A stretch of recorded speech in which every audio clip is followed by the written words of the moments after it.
Cette semaine dans Afrique, direction l'Ouganda, où les médias et les ONG craignent un durcissement du régime et une répression de leurs activités. Nous irons ensuite au Comic-Con de Johannesburg, où les auteurs et les créateurs africains veulent promouvoir la culture du continent. Mais tout de suite, les titres de l'actualité.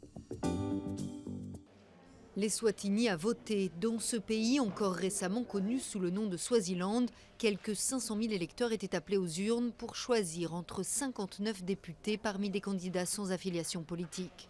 La quasi-totalité sont des fidèles du roi Mswati III. Je pense qu'il est important de comprendre qu'il n'y a pas de solution unique pour toutes les démocraties ou tous les systèmes de gouvernement. Chaque pays a l'obligation de concevoir ou même de redessiner, si nécessaire, un système qui s'inscrive dans les normes culturelles, dans les traditions. Dernière monarchie absolue en Afrique, l'Eswatini est aussi l'un des pays les plus pauvres du continent.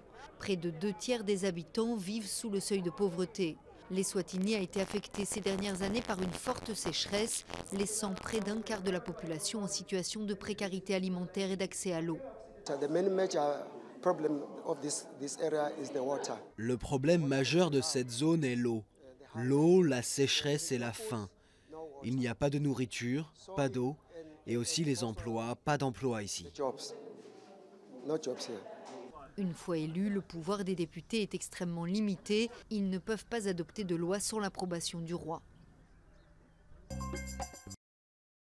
État de catastrophe nationale au Nigeria. Les fortes pluies saisonnières ont fait déborder les fleuves Niger et Benue, inondant des communautés, des fermes et bloquant des dizaines de milliers de personnes dans leurs maisons. Pour ceux qui se trouvent actuellement dans des abris temporaires, on essaie d'obtenir leurs données, de pouvoir leur apporter du matériel de secours, de la nourriture et autres. Et c'est là que nous avons enregistré 26 599 personnes déplacées dans 25 camps dans ces 6 gouvernements locaux, mais ce nombre n'est pas définitif. Au moins 100 personnes ont perdu la vie. Du personnel et du matériel militaire ont été envoyés pour aider aux opérations de secours et à l'évacuation des habitants bloqués. Après 3 semaines passées aux États-Unis pour des soins médicaux, Bobi Wine est de retour à Kampala. Dès sa sortie de l'avion, des policiers l'ont accompagné à son domicile, mais il a pu s'adresser à ses partisans et à la presse. Je suis venu pour reprendre exactement là où je me suis arrêté. Je vais me battre et comme je l'ai dit, nous devons obtenir notre liberté ou nous mourrons en essayant d'obtenir notre liberté.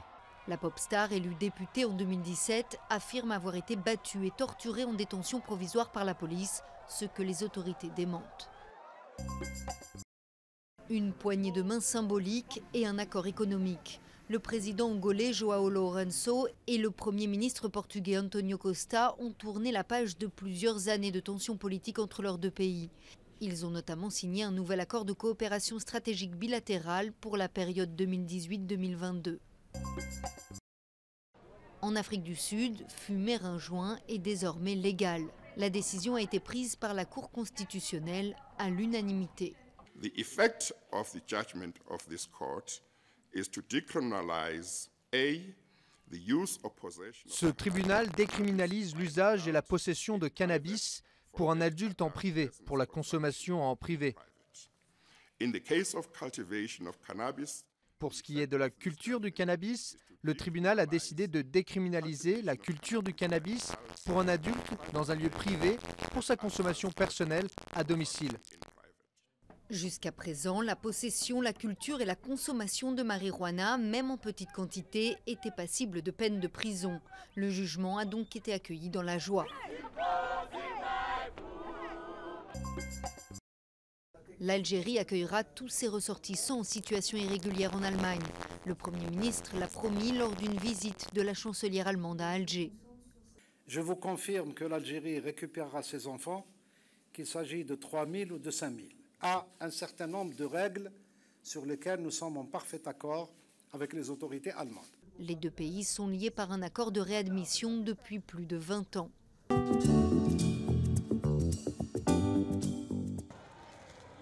Des pneus brûlent dans les rues de Kampala suite à l'arrestation de Bobi Wine, pop star charismatique et inattendue figure de l'opposition.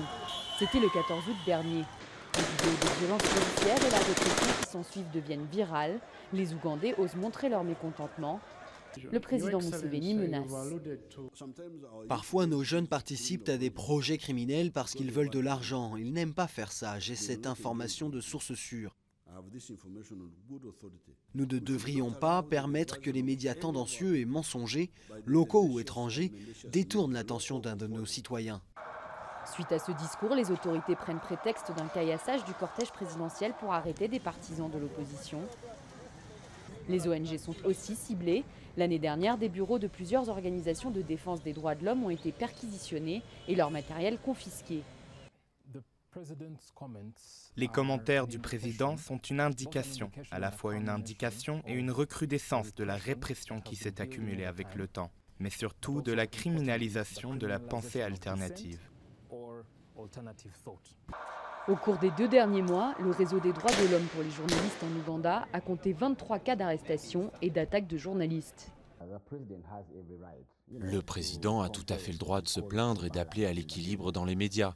Mais nous devons être très prudents, car étant donné sa position, il y a un risque que les représentants du gouvernement, les soldats et la police, s'en inspirent et continuent leurs hostilités contre les médias, car ils pensent qu'ils sont à l'origine du problème, sans jamais remettre en cause leurs propres actions. Pour le président Museveni, ce sont des fonds étrangers qui financent ses opposants politiques. Des soupçons qui risquent de mener le pays dans une spirale de violence, car l'opposition se fait de plus en plus entendre malgré les pressions.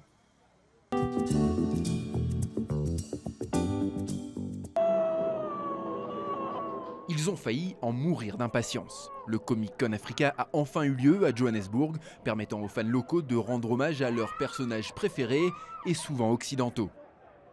Mais c'était également l'occasion pour les auteurs du continent de montrer que l'Afrique a aussi ses super-héros.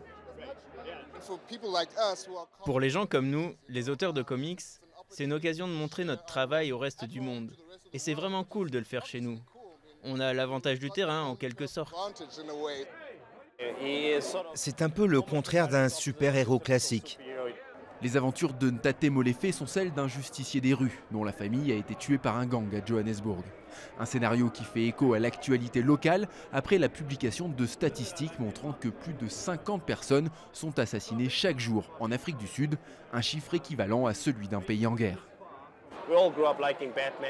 On a tous grandi en lisant Batman, Superman et les autres. Mais le truc, c'est que nous aussi, on a des histoires à raconter. Et c'est exactement ça que Comic-Con Africa nous permet de faire. Montrer notre travail, montrer au monde qu'on est capable de choisir un genre artistique et de donner au public de bonnes histoires de qualité, les publier. Et les gens s'y intéressent.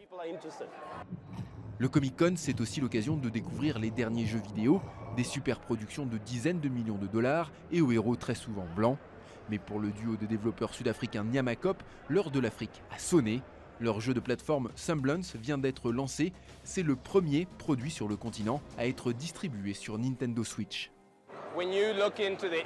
Quand tu regardes le secteur dans lequel tu as envie de travailler et que tu ne t'y retrouves pas, tu te dis mais peut-être que ce n'est pas ma place, peut-être que je dois devenir rappeur ou quelque chose comme ça.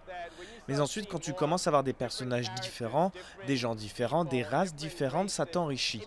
Sans ça, c'est comme manger des bonbons qui ont tous le même goût.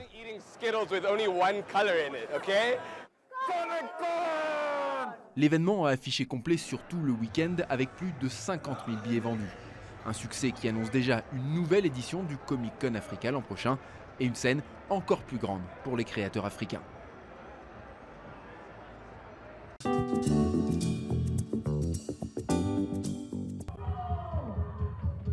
Plus de 1000 candidats à l'origine, 16 finalistes et finalement c'est cet Ivoirien qui a remporté le tout premier championnat d'Afrique de football freestyle organisé à Lagos au Nigeria. En tant qu'Africain, c'est important pour moi parce que il rate beaucoup d'opportunités et moi, comme ça, je suis un exemple de plein d'enfants, de plein de jeunes en Afrique qui veulent faire comme moi et vraiment c'est un plaisir. Le championnat pourrait bien s'exporter dans d'autres pays d'Afrique. À la semaine prochaine.